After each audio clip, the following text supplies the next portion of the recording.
Salut tout le monde! Aujourd'hui à Top Jeu, je vais vous parler de Spaghetti. C'est un jeu pour nos 6 ans et plus de 2 à 4 joueurs. C'est un jeu de dextérité où il faut attraper le plus de spaghettis possible. Donc je vous dis comment on joue et je vous dis ce que j'en pense tout de suite après. Alors le jeu Spaghetti vient avec 2 assiettes, donc pour le niveau débutant et pour le niveau un peu plus compliqué. Il vient aussi avec des recettes qui vont être utilisées pour le 3e niveau. Ça vient avec des cordelettes qui représentent des spaghettis. Alors celui-ci représente du spaghetti au blé entier qui va valoir 1 point, spaghetti aux tomates pour 2 points, spaghetti aux épinards à 3 points et spaghetti à l'aubergine pour 4 points. Ça vient aussi avec des boulettes de viande que si on les attrape lorsqu'elles tombent, vont nous valoir 1 point. Et ça vient avec un sablier. Donc, si on prend le niveau débutant, donc la petite assiette, c'est le même principe que le niveau débutant. Par contre, vu que c'est plus petit, c'est un petit peu plus complexe.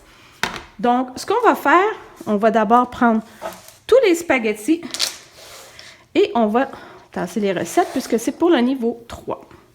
Donc, on va mettre tous les spaghettis au centre.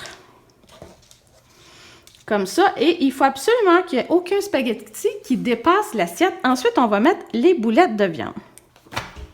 On va poser seulement 3 boulettes de viande. La 4e va être mise de côté.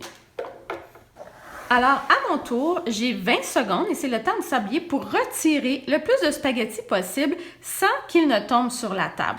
Donc, j'y vais et sans faire tomber les boulettes. Si, pendant que j'essaie de l'enlever, je vois que ça ne fonctionne pas, j'ai le droit de le laisser tomber et d'essayer d'en retirer une autre.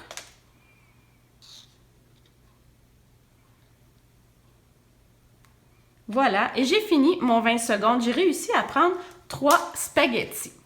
C'est maintenant à l'autre joueur. Il va faire la même chose. On tourne le sablier. Et lui, il va essayer... Non, pas celui-ci. Ah!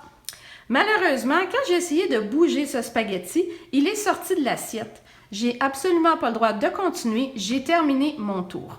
À tout moment, lorsque c'est à moi, le joueur précédent a le droit de replacer les spaghettis comme il le considère pour que ce soit un peu plus complexe pour moi.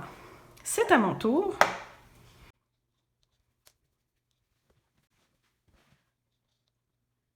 Ceci. Et voilà, mon temps est écoulé. C'est à l'autre joueur. Et on essaie d'enlever tous les spaghettis. Évidemment, les spaghettis à l'aubergine valent plus de points. Par contre, ils sont beaucoup plus longs et sont plus difficiles à aller chercher. Voilà, le temps est écoulé. Donc, si pendant que je retire un spaghetti, il y a une boulette qui se met à tomber, si je réussis à l'attraper avant qu'elle touche à la table, ça va me faire des points pour plus tard. Par contre, si elle tombe et qu'elle roule, c'est fini. Alors, la boulette, elle est mise de côté.